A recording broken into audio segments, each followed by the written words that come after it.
नमस्कार दोस्तों, इस वीडियो में हम डिस्कस करेंगे कि कैल्डिसन एचडी टैबलेट का उपयोग किन कंडीशंस में किया जाता है, कैल्डिसन एचडी टैबलेट को कैसे लेना चाहिए और कैल्डिसन एचडी टैबलेट की वजह से क्या साइड इफेक्ट्स हो सकते हैं, और यह भी डिस्कस करेंगे कि कैल्डिसन एचडी टैबलेट को लेते समय क्या क्या सावधानियां रखनी चाहिए और किन व्यक्तियों के लिए कैल्डिसन एचडी टैबलेट को लेना जरूरी होता है और किन व्यक्तियों में कैल्शियम की कमी होने का जोखिम अधिक होता है। हमारे शरीर में दांतों और हड्डियों को मजबूत बनाए रखने के लिए कैल्शियम बेहद ही जरूरी होता है। हमारे शरीर का 99% कैल्शियम हमारे शरीर की हड्डियों और दांतों में स्टोर होता है और बचा हुआ 1% हमारे ब्लड में होता है। जब हमारे ब्लड में कैल्शियम की कमी हो जाती है तब हमारा शरीर हड्डियों और दांतों से कैल्शियम लेने लग जाता है, जिसकी वजह से धीरे धीरे हड्डियां और दांत कमजोर होने लग जाते हैं। हड्डियां कमजोर होने की वजह से हड्डियों में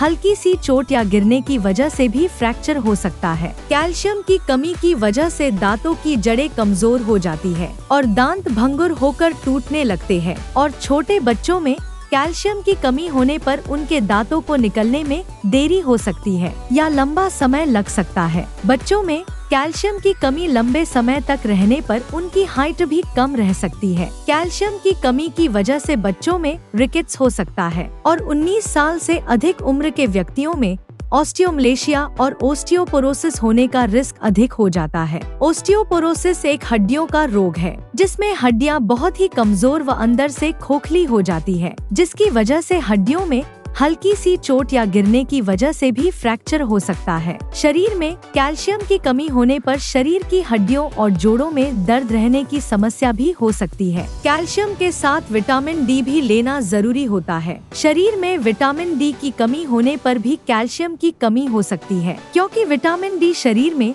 कैल्शियम के अवशोषण में मदद करता है और शरीर में विटामिन डी की कमी होने पर शरीर भोजन से कैल्शियम का अवशोषण अच्छी तरह से नहीं कर पाता है, जिसकी वजह से शरीर में कैल्शियम की कमी हो सकती है। अगर आप कैल्शियम की कमी को पूरा करने के लिए अकेले कैल्शियम के सप्लीमेंट्स ले रहे हैं, तो ऐसी स्थिति में आपके द्वारा लिए जाने वाले कैल्शियम के सप्लीमेंट्स बेकार है, क्योंकि विटामिन डी के बिना आपके शरीर में कैल्शियम का अवशोषण नहीं होगा और आपके द्वारा लिए जाने वाले कैल्शियम के सप्लीमेंट्स पेशाब के जरिए शरीर से बाहर निकल जाएंगे। इसलिए कैल्शियम और विटामिन डी को एक साथ लेना जरूरी होता है। कैल्डिसन एचडी टैबलेट में कैल्शियम के साथ साथ विटामिन डी भी होता है, इसलिए आपको विटामिन डी के सप्लीमेंट्स अलग से लेने की जरूरत नहीं होती है। दोस्तों, अगर आपको वीडियो पसंद आ रहा है तो कृपया वीडियो को लाइक करना व चैनल को सब्सक्राइब करना न भूलें। अब हम डिस्कस करेंगे कि कैल्डिसन एचडी टैबलेट का उपयोग किन कंडीशंस में किया जाता है। कैल्डिसन एचडी टैबलेट का उपयोग शरीर में कैल्शियम की कमी होने पर, हड्डियों में फ्रैक्चर होने पर,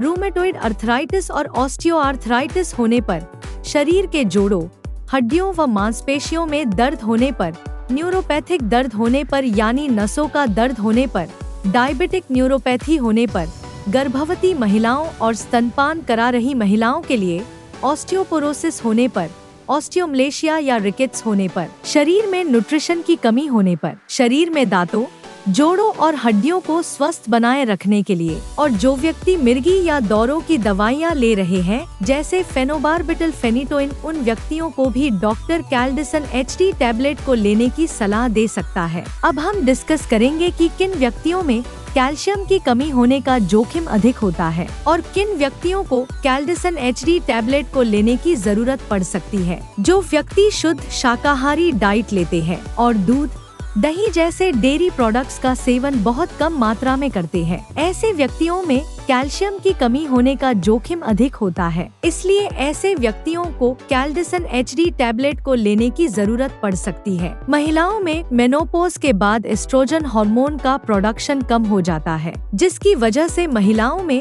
मेनोपॉज के बाद कैल्शियम की कमी बहुत जल्दी होती है और ऑस्टियोपोरोसिस होने का रिस्क भी अधिक हो जाता है। इसलिए कैल्शियम की कमी को पूरा करने के लिए और ऑस्टियोपोरोसिस से बचने के लिए डॉक्टर मेनोपॉज के बाद महिलाओं को भी कैल्डिसन एचडी टैबलेट को लेने की सलाह दे सकते हैं। अगर आप ज्यादा मात्रा में प्रोटीन या नमक का सेवन करते हैं तो आपके शरीर में कैल्शियम की कमी हो सकती है, क्योंकि प्रोटीन और नमक का सेवन अधिक मात्रा में करने से शरीर से कैल्शियम ज्यादा मात्रा में बाहर निकलता है। अगर आपने स्टेरॉयड दवाओं का सेवन लंबे समय तक किया है या कर रहे हैं, तो आपका डॉक्टर कैल्डिसन HD टैबलेट को लेने की सलाह दे सकता है, क्योंकि स्टेरॉयड दवाओं का लंबे समय तक सेवन करने से ऑस्टियोपोरोसिस हो सकता है। इसलिए ऑस्टियोपोरोसिस होने के रिस्क को कम करने के लिए भी डॉक्टर कैल्डिसन HD टैबलेट को लेने की सलाह दे सकता है। इसके अलावा किडनी फेलियर होने पर भी शरीर में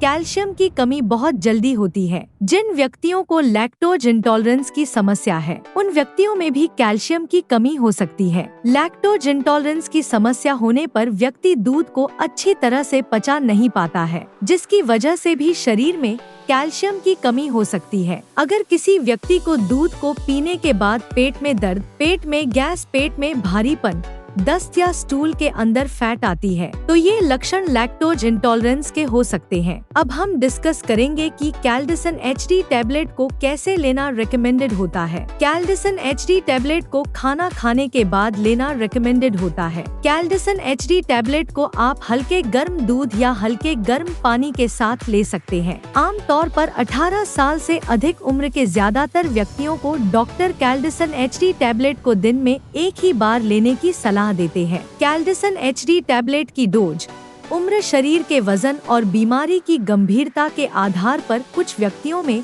इससे अलग भी हो सकती है। इसलिए आपको कैल्डिसन HD टैबलेट को आपके डॉक्टर द्वारा बताई गई डोज में ही लेना चाहिए। कैल्डिसन HD टैबलेट को कितने समय तक लेना चाहिए, यह उम्र और बीमारी की गंभीरता के आधार पर सभी व्यक्तियों में अलग अलग हो सकता है। इसलिए कैल्डिसन HD टैबलेट को डॉक्टर की सलाह के बिना ज्यादा लंबे समय तक नहीं लेना चाहिए। दूध में कैल्शियम भरपूर मात्रा में पाया जाता है और दूध से बने उत्पाद जैसे पनीर और दही में भी कैल्शियम अधिक मात्रा में पाया जाता है। इसलिए अगर आप अपने शरीर की कैल्शियम की कमी को प्राकृतिक खाद्य पदार्थों से पूरा करना चाहते हैं, तो आपको इनका सेवन पर्याप्त मात्रा में करना चाहिए। 1 लीटर दूध में लगभग 1300 mg कैल्शियम होता है। अगर कोई व्यक्ति या बच्चा प्रतिदिन 1 लीटर दूध को 2 भागों में बांटकर सुबह शाम पी लेता है, तो उसमें कैल्शियम की कमी नहीं होती है। इसके अलावा मूंग दाल, बादाम,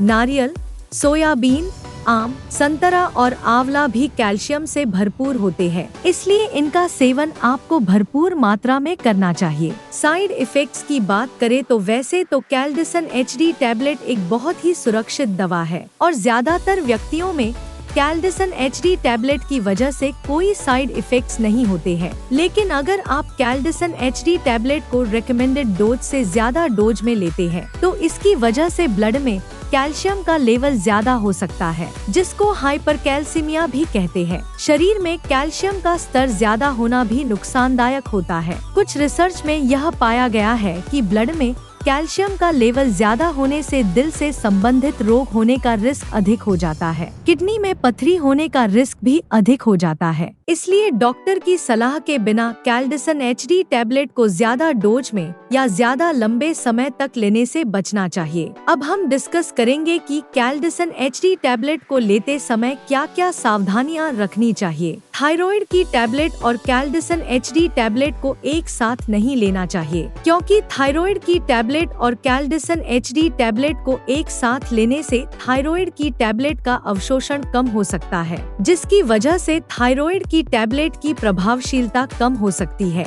अगर आप थायराइड की टैबलेट को लेते हैं, तो आपको थायराइड की टैबलेट और कैल्डिसन HD टैबलेट में 8 से लेकर 10 घंटे का गैप रखना चाहिए। किडनी की कोई समस्या होने पर और किडनी में पथरी होने पर कैल्डिसन HD टैबलेट को डॉक्टर की सलाह के बिना नहीं लेना चाहिए। आपको कैल्डिसन HD टैबलेट को लेते समय आयरन के सप्लीमेंट लेने से बचना चाहिए, क्योंकि कैल्शियम के साथ आयरन के सप्लीमेंट लेने से कैल्शियम शरीर में आयरन के अवशोषण को रोक सकता है। वीडियो को देखने के लिए आपका धन्यवाद। अगर आपको वीडियो पसंद आया तो प्लीज वीडियो को लाइक कर देना, चैनल को सब्सक्राइब कर लेना और अगर आपका कैल्डिसन HD टैबलेट से संबंधित कोई प्रश्न है तो आप कमेंट करके पूछ सकते हैं।